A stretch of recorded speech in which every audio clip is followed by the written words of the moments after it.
Hello, everybody, and welcome back to Author in the Spotlight, which is your chance to get to meet the authors in the upcoming children's mental health book a little bit better. Today, we are joined by Duncan Casburn. So, hello, Duncan, how are you? Hello, hello. Oh, getting there. It's been a quite a trial this last few months, but that's, to be honest, very appropriate for what we're going to be talking about. So yeah.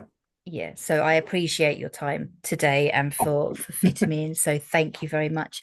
So first of all, I just want to sort of ask a little bit about you as a person, what you enjoy, hobbies, that sort of thing. Give us an intro.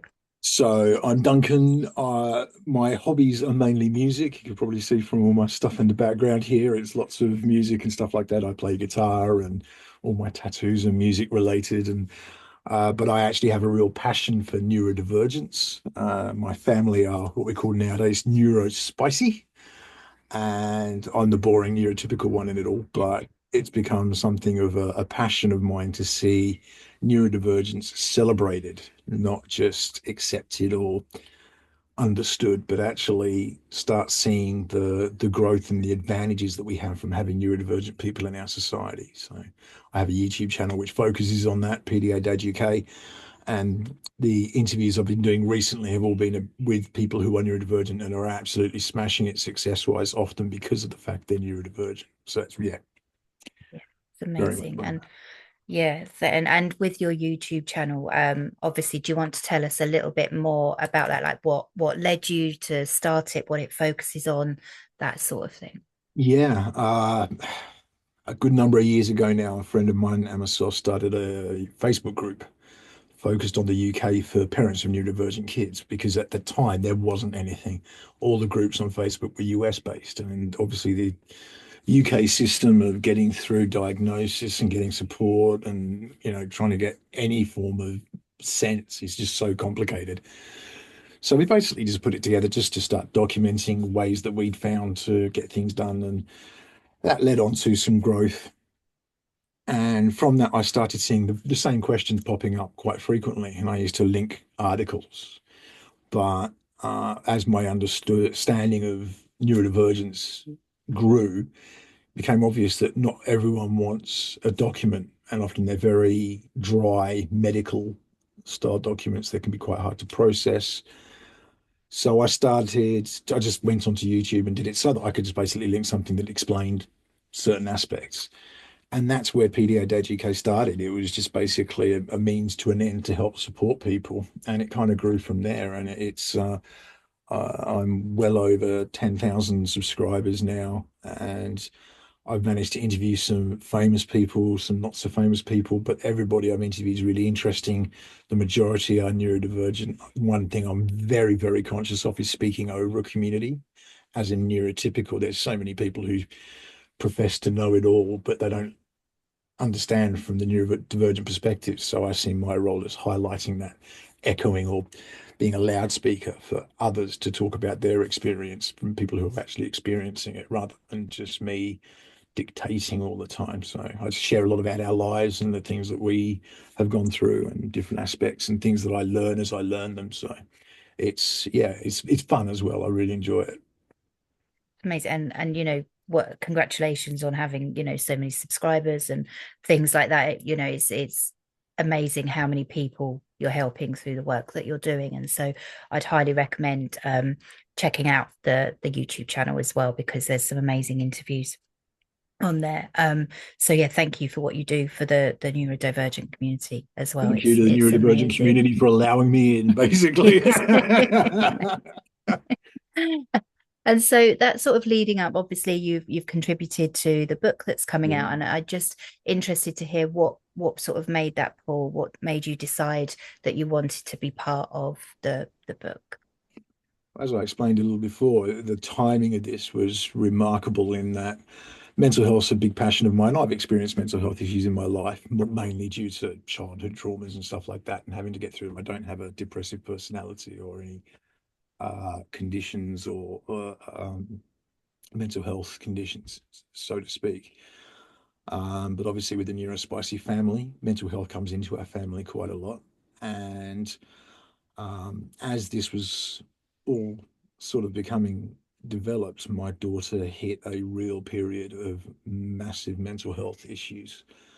Um, and, trigger warning here to anyone watching, but we have experienced, self-harm. We've experienced harm to others, a lot of destructive behaviors.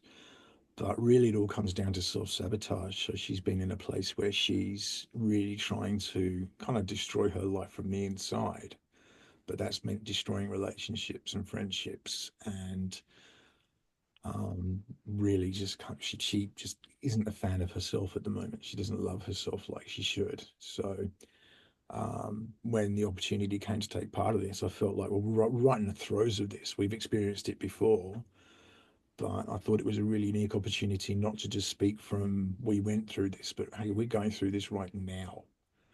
And that feeling of fear and frustration, and not so much not knowing where to turn, but who to turn to and when is appropriate and not appropriate, because that's different for everyone. But I've sort of, in the chapter in the book, I go through the things that I've learned about myself mainly. So I'm really focusing on how do I stay as healthy as possible in my mind while supporting others who aren't doing well in their own minds and suffering with mental health issues.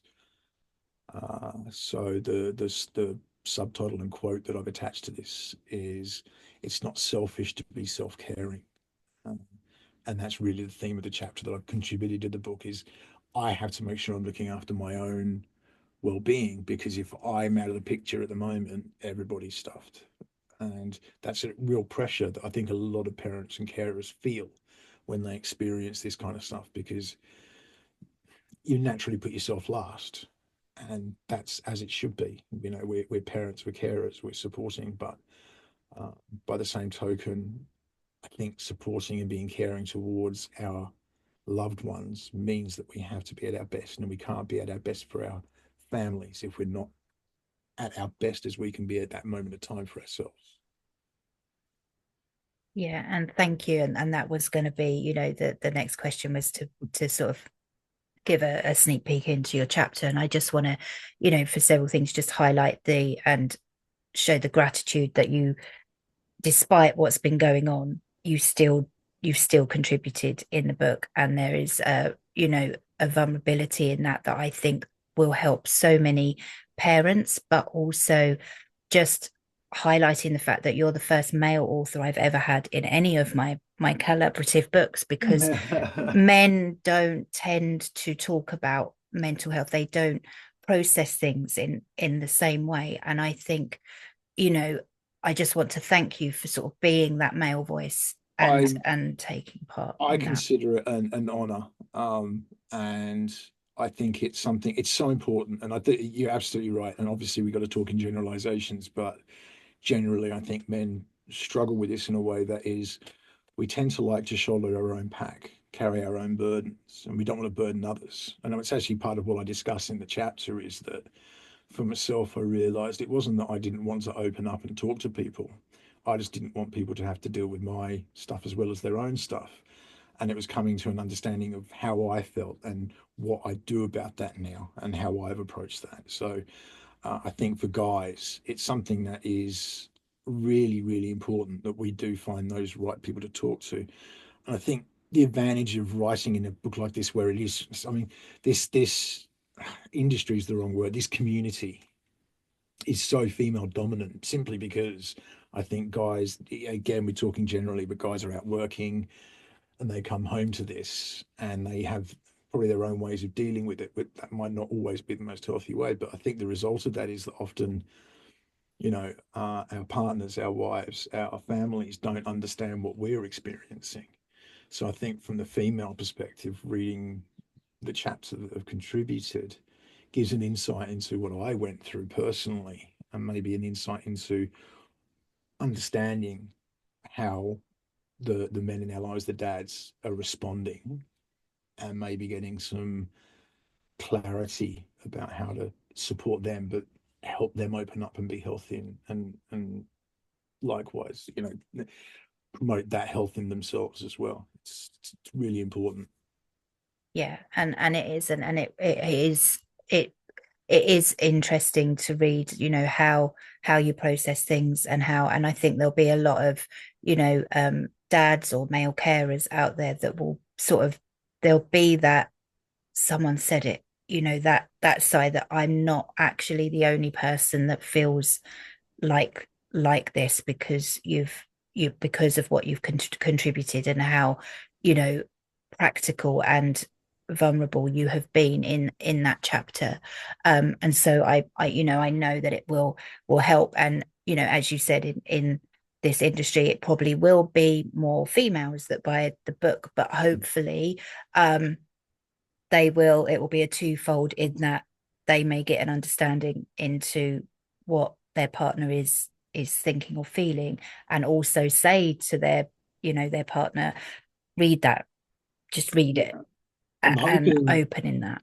I'm hoping I mean, for the whole book, there's so many great contributors and stuff in there. I recommend any guy to read it because it really is going to help you understand. But what I really hope, and I think the intention of the book in itself is, and certainly my chapter, it's to start the conversation rather than it being an explanation, because no two people are the same. So how I've dealt with things is not going to be the same with how my next door neighbor deals with things. It's not going to be the same as how anybody else deals with things.